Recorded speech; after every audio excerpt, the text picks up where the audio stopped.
Alright guys, welcome back to Hughes Garage. Today, I'm going to show you how to install the Hellwig sway bar. Should be a pretty easy install.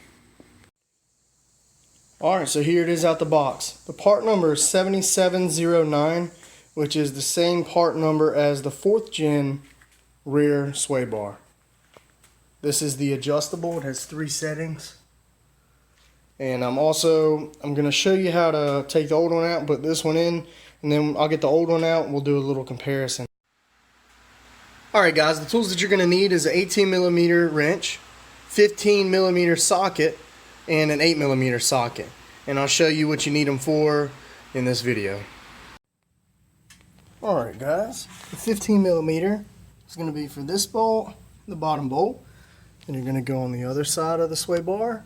It's going to be these 2 bolts. So you're going to go ahead and unscrew them, and then the sway bar will kind of come down. Alright guys, on this top bolt, you're going to need a little bit more room, so just make sure you get you an extension, alright? Get you an extension, you'll be good to go. Alright guys, once you get the bolts out, the sway bar is just going to swing right down.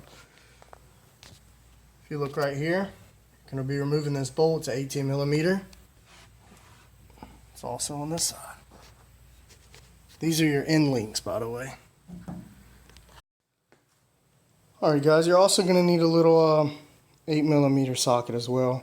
And this is just going to hold that bolt in place on your end links. I'll show you right here. Just to put it like right there. Just to hold it while you're unscrewing that bolt with the 18mm wrench. Alright, once you get the bolts out on both sides, you're just gonna pull the sway bar right off. Just like that. And do the same thing on this side. And there it is.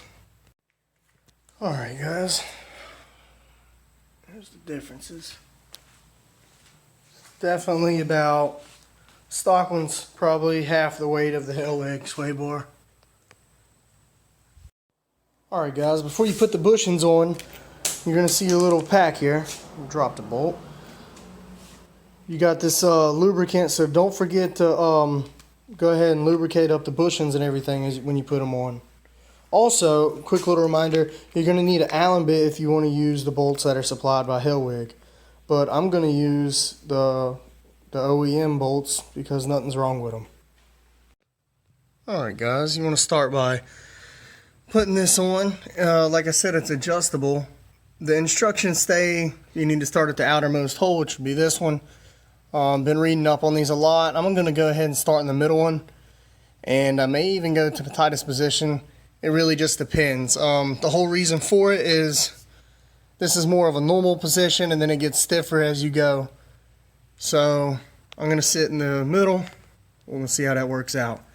Just put these finger tight for now. And then you're going to go ahead and once you got all them lubricated, ready to roll, you're going to put them back in place. Get them finger tight also. And then you're going to start tightening everything up. Okay. Once you got them tightened down good, you go ahead and tighten these down real tight. Once again, there is a specific weight that you're supposed to do to tighten them. I'm just going to tighten them until I can't tighten them no more. It's in the instruction booklet. You can do what you want. Alright, once you got it installed, time to go for a test drive. Thanks for watching.